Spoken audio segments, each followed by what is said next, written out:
Hello, America. It's Mike Brock. It's again me coming to you from sunny Southern California. How is everyone doing? As I've recovered further from my bout with illness, I wanted to come to you again with my thoughts of the day, such as they are, as we proceed through this crisis that we are in. And this is a crisis. We're in a civilizational crisis. I think that's fair to say. Some people might think that's exaggerated. I don't think so. I think the historians will look back on this point in history and they'll agree that the most powerful country in the world is being steered by a a cancerous growth, if you will, of its Republican system, of the Madisonian system that we have so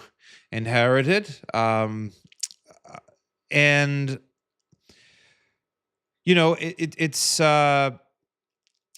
it's very obviously it's very important to um, note this and understand this and to shout this from the rooftops. I certainly wish that my fellow citizens were doing more about it than they are, and that more of my fellow citizens agreed with me that this was in fact the situation that we're in. More and more Americans are coming to that conclusion every day. I remain hopeful that enough will soon enough, in short order, that we will eventually rid ourselves of this Trump regime. But I do think that we have to hold a bunch of thoughts in our heads, right?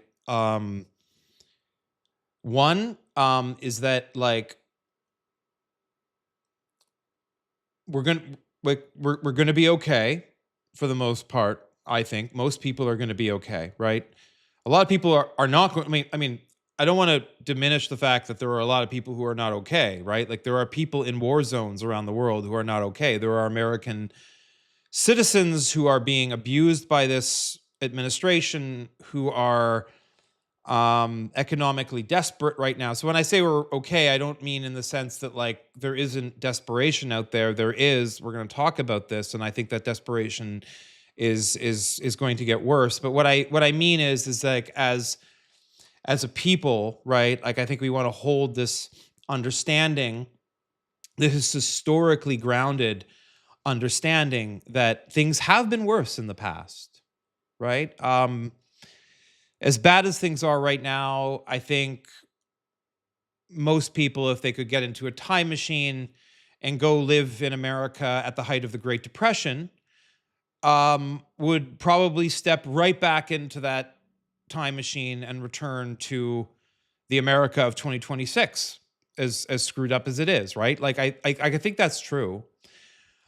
Um, so which isn't in any way to, like, diminish how bad it's gotten and how much worse it may get, but we should not. I don't. This isn't. And like I said, I don't. I mean, I think we need to be quite alarmed and angry at our current situation, and worried about our children's future. And all of this is true. However, it with that said, it's also true that if you're here listening to me, watching this, your situation is certainly far better than the situation of the average Ukrainian or Iranian or Palestinian or Venezuelan or North Korean. If in country, I know that people like to think of China as a superior example to America now in the world, but I mean, like, China is a very corrupt regime, and China is a very tiered society, right? The face that China shows the world in its tier one cities, Beijing and Shenzhen and Shanghai and and what is it, and Guangzhou, I think, right? It was the other one. And and a few others, are um, you know, like like this is the elite strata of Chinese society, where the most privileged elites live in China, and then you have these tier two and third and fourth and fifth tier cities in China.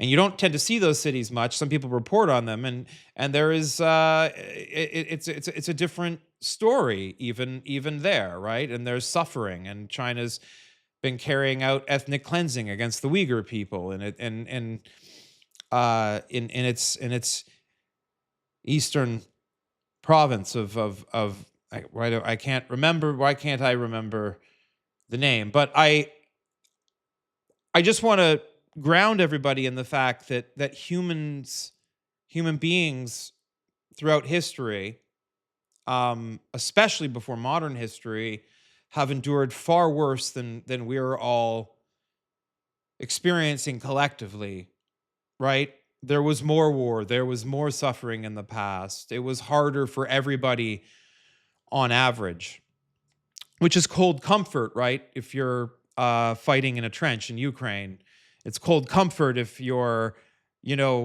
living in a tent in Gaza. To hear me say that, but it is true that there are things about our world that are better even now, despite everything that's happened, than they were in the past. Yet suffering is still present, right? Inequality is still present. That there still remains a great contrast between the comfortable and the desperate, the rich and the poor, however you want to characterize that. Um, and what I will say is, I think our societies have become very culturally sick. We're sick cultures. We have, I think, our our popular culture in in the West, in America, has become very pathological, very nihilistic. The way in which, um, there's a term that some people use now about the ways in which the culture has come to celebrate vice, to be amused. People call it vice signaling, right? On the right? Like this weird sort of phenomenon of right wing influencers, people like Elon Musk, who just act poorly in plain public view, and this is sort of celebrated as some kind of like weird morass of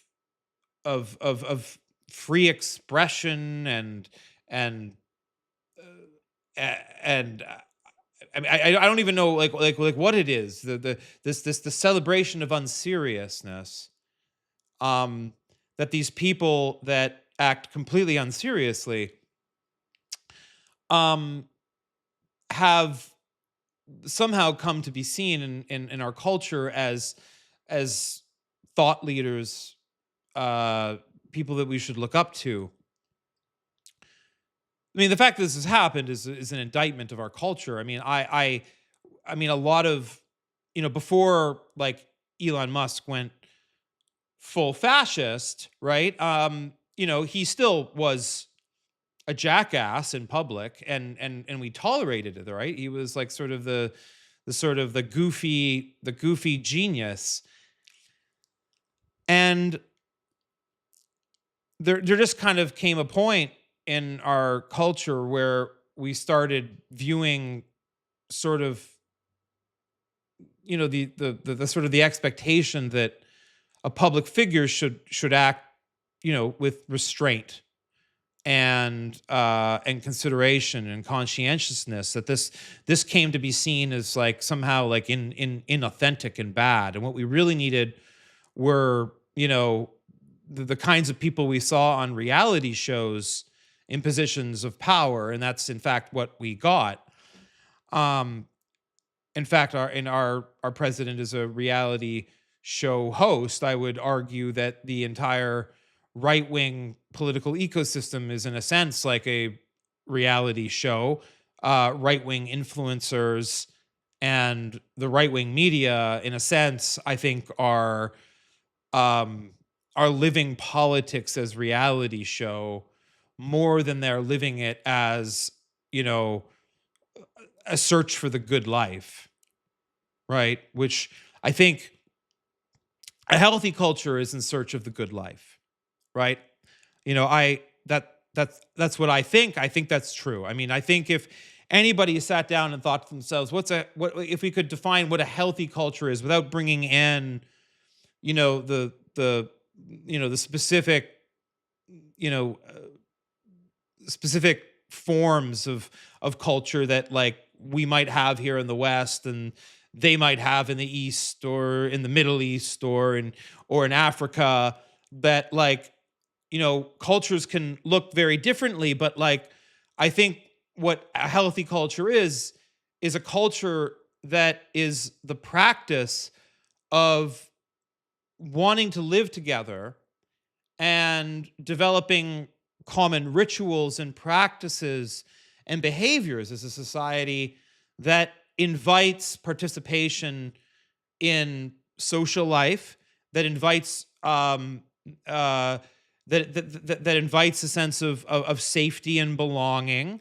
Like, these are kind of like universal values that you can kind of think about as, like, what is the purpose of culture? That's what the purpose of culture is. These things, right? And you can find these things in different cultures. They don't have, like, you can go to, Italy or to Spain, or to South America, right? And you can see rich cultures that fit these criteria, and you can find them here in America too, right? There's rich cultures here in America, right? I mean, uh, we don't like to think of it like that, but we do. We have rich cultures all across this country, urban cultures, rural cultures, um, weird, strange cultures that you find in and far-flung small towns and rural Texas. I mean, like, so, like, but, like, we've lost, I think, as a sort of, like, popular culture, a shared culture, a sort of a sense of like the importance of, I mean, dare I say, seriousness. That seriousness itself is, like, somehow been cast by people as inauthentic, that, like, it's performative to, like take a moral stand, to say, like, I think there should be, I think that, like, it's a bad thing that, like, that climate change is leading to changes in rainfall patterns and causing ocean levels to slowly rise as we lose polar ice sheets, uh and the carbon dioxide sink that the ocean is leading to a change in its pH. It's acidification, that's leading to coral reef collapse around the world. This is observable. This isn't made up. And that, like, you might say something like that. You're like, this is just performative eco-fascism. Like, I mean,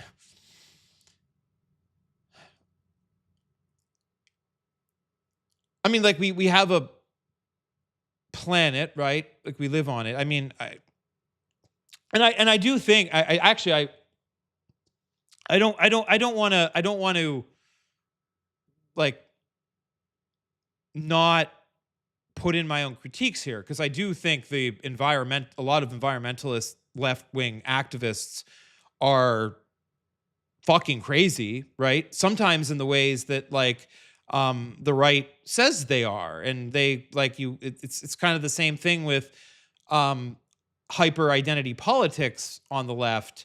Is there is actually some craziness. Like, I happen to be someone who believes that the environmental movements, like, uh decades long crusade against nuclear power, it just doesn't make sense. It doesn't make sense at a civilizational scale. Even if you know talk about Chernobyl and the Fukushima Daiichi disaster in Japan, um, like like a lot of things we do as humans are dangerous. Um, getting in a car is dangerous, right? Tens of thousands of people die a year in the United States in car accidents. Swimming in a pool is dangerous. Drowning in a swimming pool is one of the most common ways that people accidentally die. Look it up. So I mean, nuclear power has dangers, and it's killed the. I mean, you can look this up. Nuclear power has killed the least amount of people, even accounting for the disasters that have happened. Um, like we've had a few big disasters, but we also have thousands of nuclear reactors around the world that have never had a problem, right? In Canada and France, here in the United States, we have nuclear reactors like that are still running, 30, 40 years old, that have never had a meltdown. They've never leaked radiation. France, the country of France, is nearly it's like almost like over three quarters powered, I believe, by nuclear power. The nuclear waste thing comes up, so I see someone in the chat bringing up the nuclear waste. I mean, the nuclear waste thing is another example, right, of the environmental movements. Like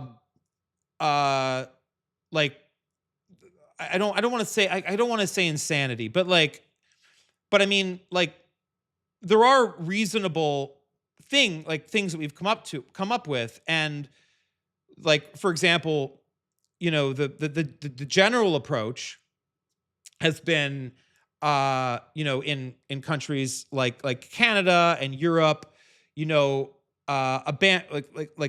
abandoned deep mines, with after cooling the fuel and creating concrete sarcophaguses for the spent material. After several years of cooling in a cooling pool, the spent nuclear fuel gets cool enough. You put it in concrete once it's cool, and you put it on an elevator and you bury it 10 miles underground, to be there forever. And this happens, and we've tried to build these sorts of things in the United States. What happens is the Sierra Club comes and they sue and they have protests, and they they chain themselves to the entrance of the mine and say never, never, and then the spent fuel just ends up getting stored on site at nuclear power plants in cooling pools, which is actually less safe. So that's an example of how the environmental movement has managed this problem. They've actually made the situation worse by forcing us to do more on-site storage, because they won't let us bury it underground. There are people at Greenpeace and stuff like that who are just like, this is not something, this will happen over my dead body. So I think that's crazy. Based on what we know about science and the risks.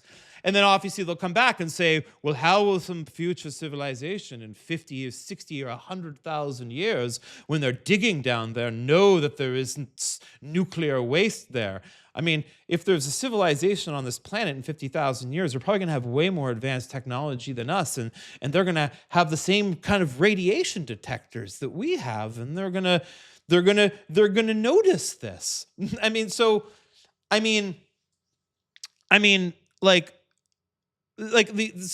So at some point you're just sort of you're taking this principle, the precautionary principle, the what if this happens, to the extreme, right? And so I don't think the arguments against modern nuclear power, given the safety record of nuclear power plants, is a good argument. Is spent nuclear fuel dangerous? Yes, it is. It's dangerous, especially dangerous for, the first 12 to 24 months, after it comes out of a reactor. It has to sit in cooling pools. It's it's very hot. It's very hot. It would light the atmosphere on fire if you just let it out. But it decays, right? It has a half life, and um the energy output of the um alpha particle and decay from these spent fuel rods, they go down, right? According to the half life, and eventually they get cool enough that you can basically put it in a concrete sarcophagus and bury it 10 miles underground, and it's not going to bother anybody for millions of years. And this is the approach that has been proposed, and it's the approach that environmental activists will say, over my dead body, you're gonna fucking bury that in the ground. So I don't think it's a reasonable I don't think it's a reasonable objection. I think the alternative has been that our dependence on fossil fuels, which is heating up the planet, leading to decreases in biodiversity, uh, changing weather patterns. So remember, the fear of the spent nuclear fuel causing trouble for some future civilization 50,000 years ago underneath the mountains of Colorado, big fucking problem, right? For the anti-nuclear people, this is we gotta stop this program right now. This is the most important thing. I will chain myself to this entrance and never allow this to occur. Versus the thing that is occurring, which is the fact that our planet is experiencing this superheating. It's not superheating, but it's we're gonna survive this. Don't get me wrong, but this is not reasonable. This is not reasonable. It's not a reasonable ejection of nuclear power. I'm sorry. And by the way, that's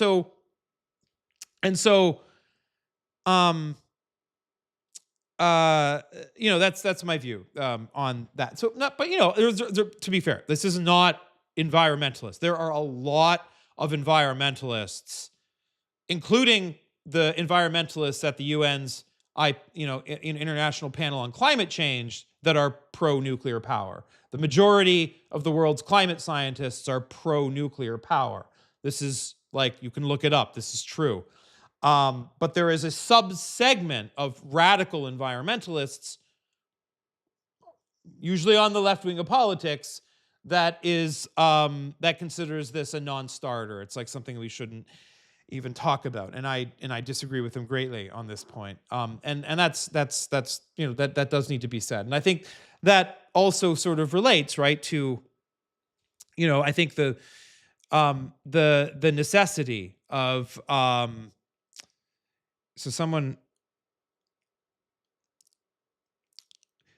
so if someone mentions the radon exposure, toxic chemicals in groundwater. We understand that. The thing is, we understand these things, and we have strict regulations for them, right? You're when we survey a site for where to bury nuclear material, we take into account things like, are there underwater aquifers here? Is what is the water table situation? This is a 15-mile deep salt mine, meaning that there's that there's no hydrological activity, so we don't expect that there's going to be a groundwater contamination issue. And then even then, that's not good enough. You get into these future scenarios of what if future humans accidentally walk into this salt mine cave and irradiate themselves? I don't know. It's if that's your approach to thinking about risk management, then it's not clear that you should ever do anything at all, because you could always engage in a reductio ad absurdum on this point. Anyways, I don't want to talk all about nuclear power on this point, but I do.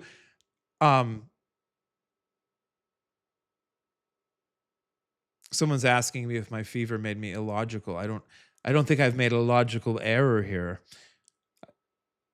What logical error have I made? Um anyways, so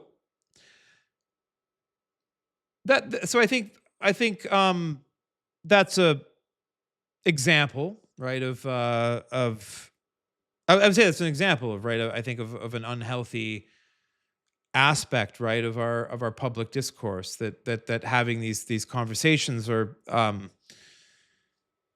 I don't know, like, we struggle as as a society, um to hold, to hold these nuances, like to think about risk, in a sane way, right? You know, we tend we have we do tend, like, right, we have this sort of, we fear death, and we fear disaster and catastrophe, and we can have both a tendency to overly fixate on the possibility of certain kinds of catastrophes, and we have a sometimes have a propensity to deny that catastrophe is at hand. um and part of the insanity, I think, when we think about things around, like, the debate over nuclear power, is, like, we do have a catastrophe, which is climate change, which is, the energy crisis, our dependency on fossil fuels, something which is being exacerbated and actually made much more clear, right, by the Strait of Hormuz crisis. um that, like, we look at the sort of the risk of, the spent uranium rods and concrete sarcophaguses, stored in abandoned salt mines 15 miles underground, and the, like, absolute sort of crisis, the, moral emergency that is the use of hydrocarbon based energy sources. And, like like, in fact, even if you could convince me that somebody in 50,000 years might accidentally walk into that cave and get radiation poisoning, you might, like, there might actually be, like, this is, like, I'm sorry, I'm gonna, like, be like a philosopher here about this, like, that would be one casualty versus how many millions of casualties are we gonna have as a result of continuing to use fossil fuels. Not to say that, like, no life is important, but I mean, like, if you want to, I'm not a utilitarian, but if you want to be utilitarian about it, like, it just kind of gives you, like, a sense of, like, how people's sense of, like, you know uh comparative risks is just, like, way off, just way off, like, I mean, um and the truth is people have accidentally walked into caves and gotten radiation poisoning, including, I think, including in some ancient Egyptian tombs, where, like, the ancient Egyptians, apparently, like, buried radioactive rocks, and, like, so I mean, like, thinking about those things is sort of, like, front of mind, is, uh, you know which relates, I think, to, my critique of sort of long-termist ethics, right? The sort of the thinking behind, like, effective altruism. And my critique there is that, like the only real thing that we have is now, right? It's now. It's right now. We have right now. We have our ourselves and our children to feed right now. We have a climate crisis that's getting worse by the year and by the decade right now. And we have certain realities in this, situation. Now, there are some people, right, on the left that say, yes, that's true. This is why we have to have degrowth, that human beings need to voluntarily accept a decrease in their quality of life to come more into ecological balance with the earth. This is a not unpopular view, right, among certain aspects of the modern left. It's, I think, a dangerous one. One, because like it brings up memories of Pol Pot and the Cambodian killing fields, and this sort of idea that like that humanity should have negative progress. It also, also mirrored honestly in sort of Gandhi's Marxist agrarianism and some other like thoughts in terms of like socioeconomic thoughts around this that have like honestly uh in all of its forms, this idea on the left of degrowth, of voluntarily lowering living standards for ecological purposes or cultural purposes, has led to disaster. It's led to famine. It's led to permanent poverty. And I think most importantly, in democratic countries, I don't think it's something you're ever really going to convince people to do. So I think this idea of degrowth as the solution, rather than pursuing like clean energy abundance through nuclear, solar, wind, ever efficient batteries, and building up abundant clean energy in order to maintain living standards, to me is like the only serious political path forward. And so, I think, and I know I'm talking maybe for the first time about like how I sort of like view like where I think policy should be structurally on these issues going forward, because these things are in fact emergencies. They are emergencies for our civilization. We do have to deal with the ever growing risks that our activities, our industrial activities, and our energy production activities, in the form of adding carbon dioxide to the atmosphere in the quantities that we are, and as well as methane. I don't know why I say methane. I listen to way too many British and European political podcasts. That's got me saying methane instead of methane. Um, um, and so, I mean, this is, I mean, I think like where like the pragmatic view, must arrive, that like a successful democratic agenda, right? I think, and I do think, by the way, I do think energy policy is the most important economic policy that, and I know that like people can debate that healthcare or education is more important. I disagree. I think, this is my belief. This is just my belief from thinking about like really what ultimately drives cost of living and affordability. There's no greater thing that a government can do to push down cost of living for everybody. I mean, we'll talk about land use laws and zoning laws in a second, as I think a very close second. But I think like in terms of like the one most important thing that government can do is like produce the conditions, if not like provide, with public utilities and public infrastructure, cheap, abundant energy. Cheap, abundant energy means that everything else is cheaper, right?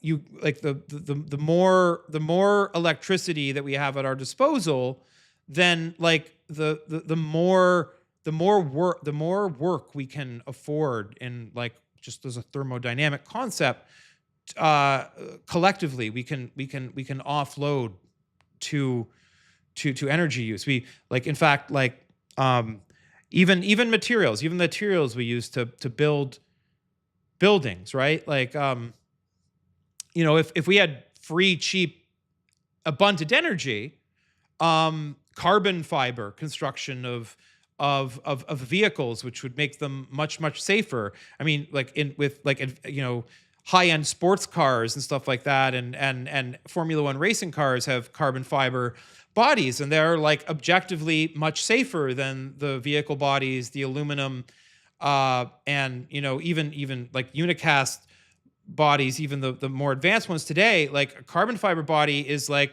far safer and lighter, and means that like the car can drive faster because it consumes less energy. But like creating carbon fiber is very energy intensive. You have to use a lot of heat in these ovens, and like the main cost, right, to carbon fiber production is an energy input. So if like we have 10 times the electricity, and electricity costs 1/10 the amount of energy cost to make, you start seeing car manufacturers say, well, suddenly carbon fiber looks a lot more attractive than aluminum, right? Like so, like energy um is like the most important input, right? Like to driving down cost of living. So like this and so this is where I think degrowth is crazy. Um, I also think it's why actually I think when like despite like whatever happens, right? Like we need to transition to sustainable energy so our atmosphere stabilizes. We need to do that, right? This is like an emergency. We have to do that anyways. But we should also want to like use these technologies to create as much energy, cheap, abundant energy. And I think governments should subsidize this. I think like, yeah, I mean, like I would like, I think like the government should like spend hundreds of billions of dollars like bathing the country in solar farm, like wherever you can put a efficient solar farm and grid connected batteries, right, for nighttime. I know I mentioned nuclear. We should build nuclear power plants, right, for as sort of for baseload power. But we should also be going crazy with solar and battery. We should be doing all of these things and driving down the cost of electricity to as cheap as we can possibly make it. Like I like that and that to me is like from a just economics, like thermodynamic perspective, and just terms of like people's quality of life, cheap energy is what we need. And um that's sort of my opinion.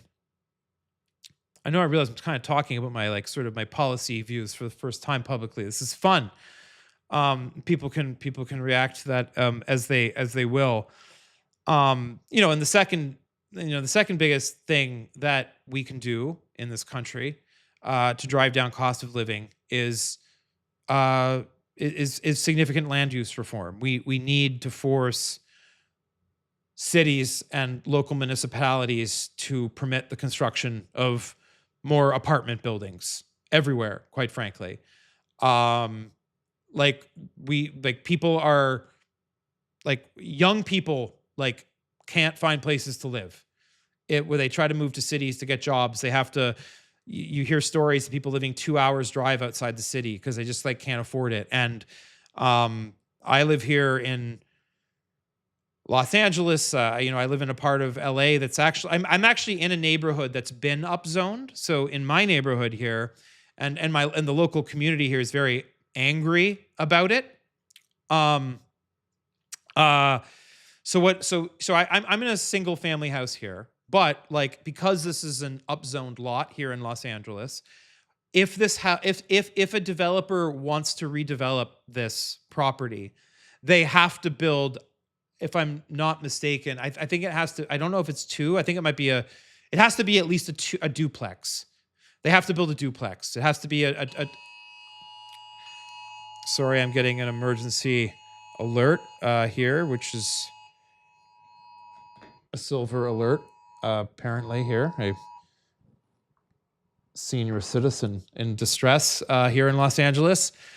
Um, and like people here in my and so on this block that I'm in, I'm not going to tell you exactly where I live.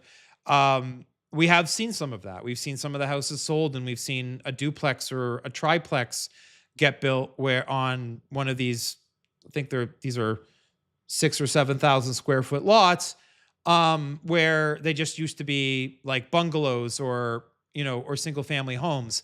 And this has led to massive protests and angry people. And I get flyers, neighborhood associations, drop flyers telling me that this is the end of Los Angeles as we know it. I don't mind. I don't mind that there's apartment buildings being built in my neighborhood. I don't mind. I don't think that I have a right. I mean, I think I'm very privileged to live in a nice little home in Los Angeles, but like, and I like my street. Um, but like, I don't have this sort of sense that like, um, that I'm entitled, for I'm entitled to sort of the way it is, to always be the way it is. So this is an upzone neighborhood.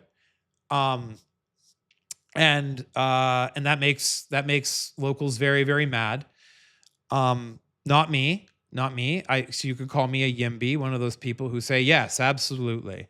If someone comes to me and says next door, or just want you to let you know that your next door neighbor, their house is going to get knocked down by a developer and turned into a duplex, and my response will be, oh, that's fun. I'll have two new neighbors instead of one. Isn't that nice? Um, so I mean that, and I think that's my view. I live in a city. This is Los Angeles. I don't live like.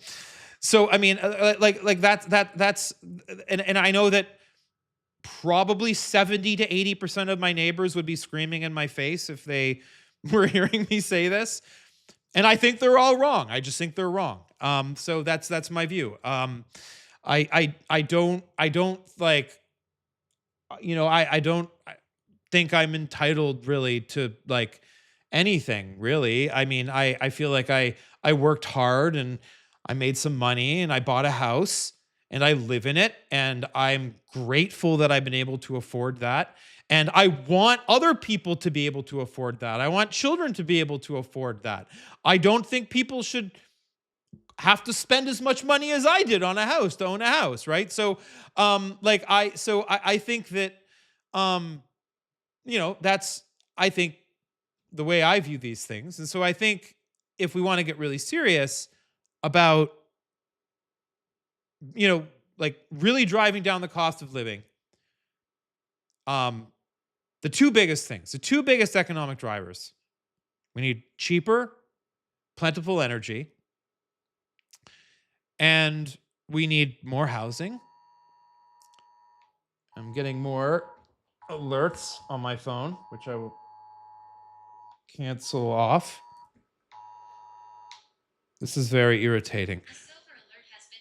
A silver alert has. I would, I would like you to be quiet. This is very embarrassing. Yes. Okay. I'm sorry. I gotta. Click on the link for additional information.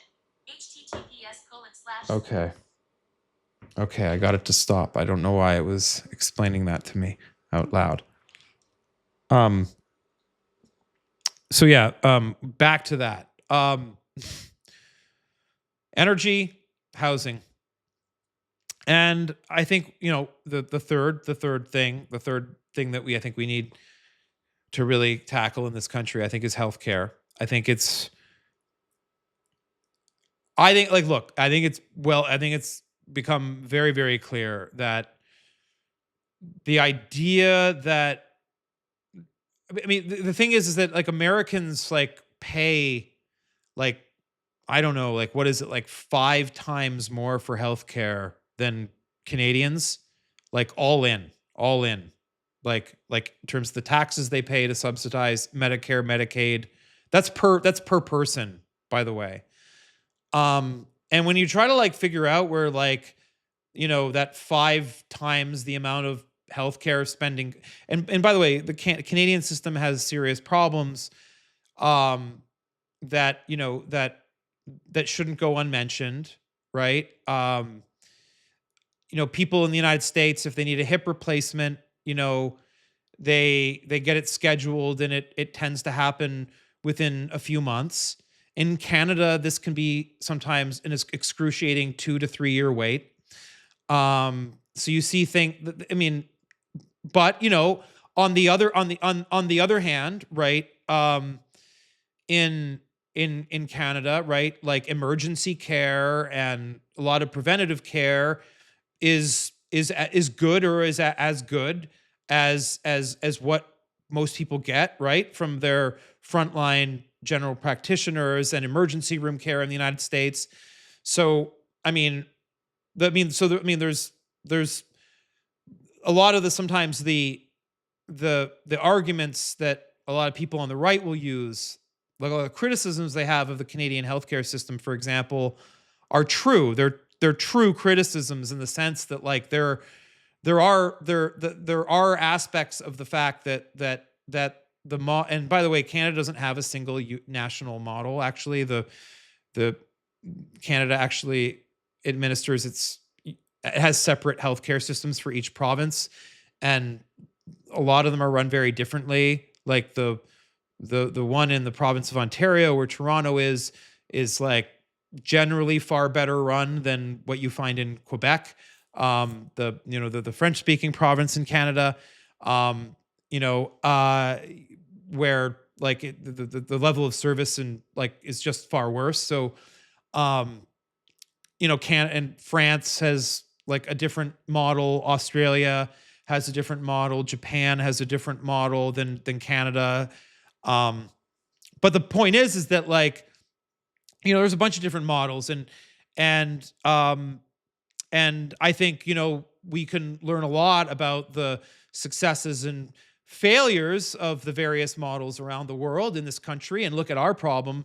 And I'm pretty sure we could probably come up with a model that would drastically improve Americans' health and improve access to health care, and reduce the percentage of GDP that's going into healthcare in this country, um, which would drive down the cost of living and make life more pleasant on average for everybody. Because like the current system is like clearly fucked and broken. Like, I mean, you go to a hospital, you go to an emergency room, or have an emergency room visit, and you just receive random invoices for like 7 months after that for like 1793, and like you owe $400 for this lab, and you're like, what is going on here? Like what? And they just show up sometimes like months, and you're like, what is this? I don't understand. Like, I thought insurance covered this. It's like, well, no, there's like it's like, um, it's insane. The system's insane here. Uh, and so like we definitely have to do something about that. Um, I mean, I think the other here's the other unpopular view that I have, that will make everybody hate me in equal measure when it comes to sort of the policy that I think we should pursue because it's the correct one, is that I do think we not only should we significantly increase taxes on the wealthy, we should do this, right? Um, I support this. This has to happen. This is clear. Like this is insane. Um, we also have to like be realistic about like the magnitudes of money that we can extract from the wealthy in this country, right? Um, because there's only so much, right?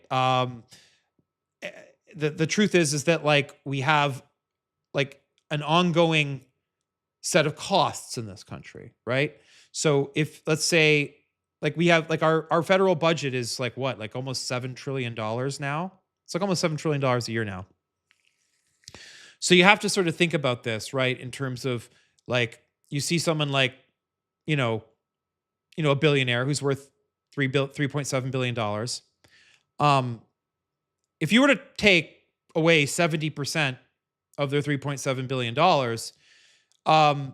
that would like be kind of not that much money, right? Like relative to a $7 trillion budget.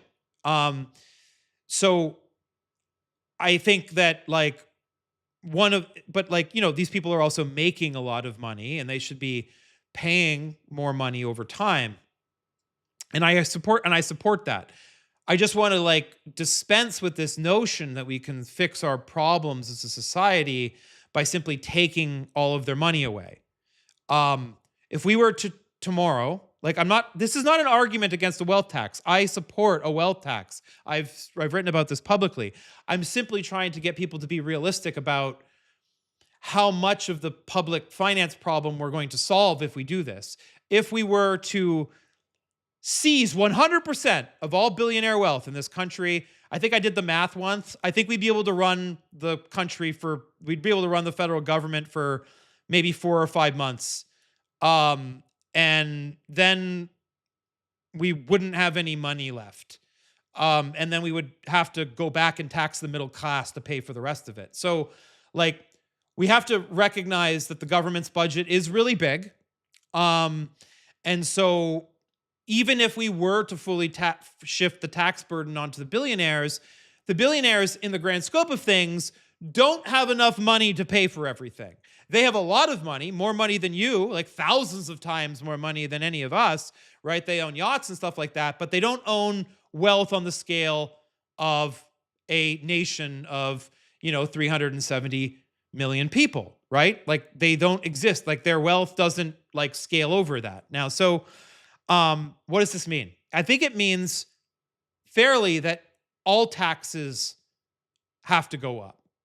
They should go up more on the rich, but they're going to have to go up on the upper middle class. Like I think this idea that you see from politicians that we're only going to increase income taxes for people over $500,000 a year doesn't provide enough money doesn't pay for universal health care. That doesn't like it won't like I'm not even sure if it will close the deficit. Like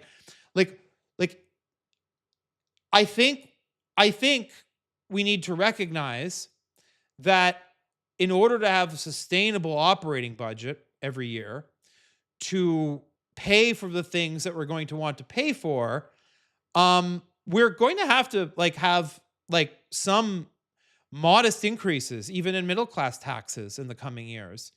And that, but I think that middle class people should be getting more for that. They should be getting health care and they should be getting, more reliable government services that improves their quality of life, right? It should feel like a positive trade-off, but that's going to have to be a thing, right? If you think I'm just making this up, I'm not I'm telling you, I support increasing taxes on billionaires. I support wealth taxes, for reasons of of political power.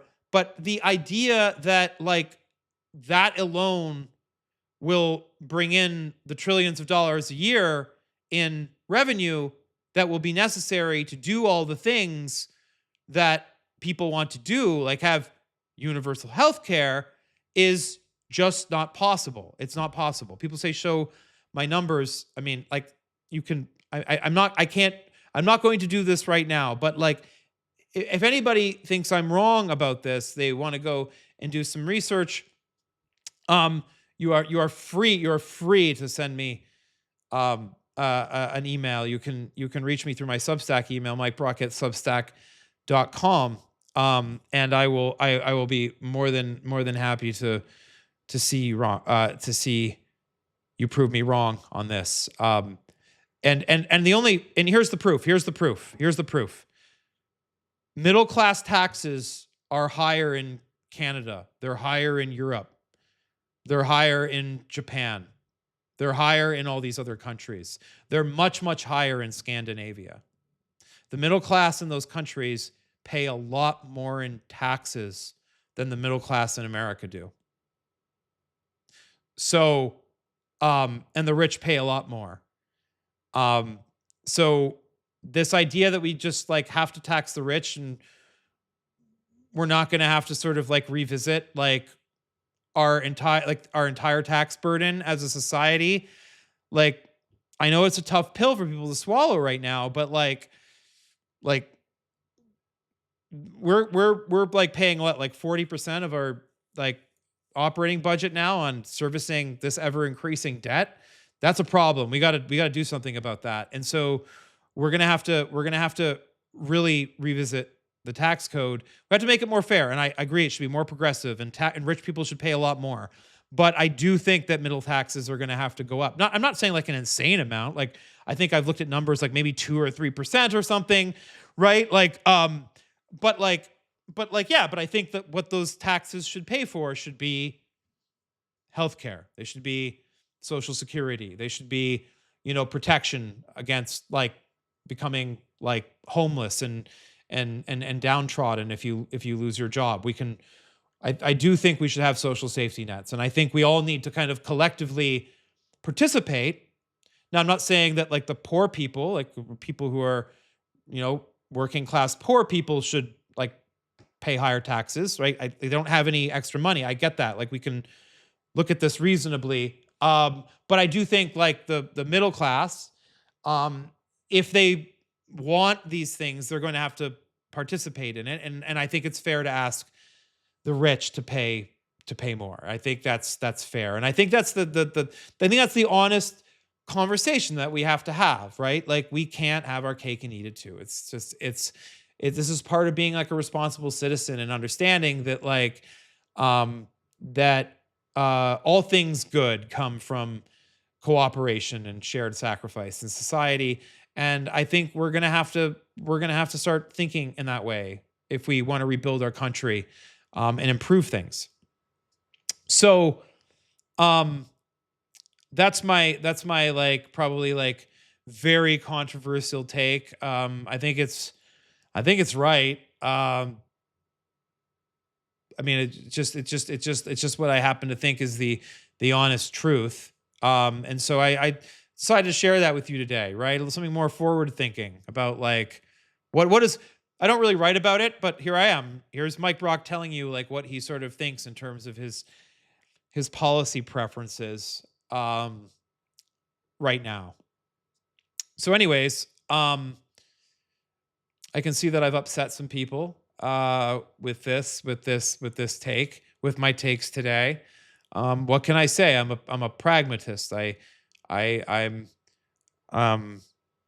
like up to the point that I think that other people should be more pragmatic than they're willing to be.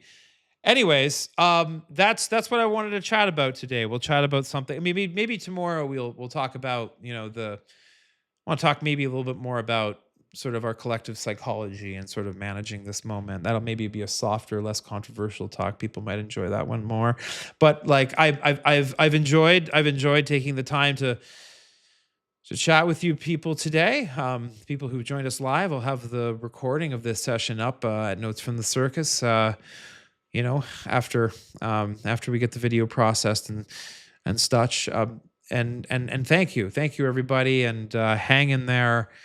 And I'll see you tomorrow. I think tomorrow I'll do this. So thank you.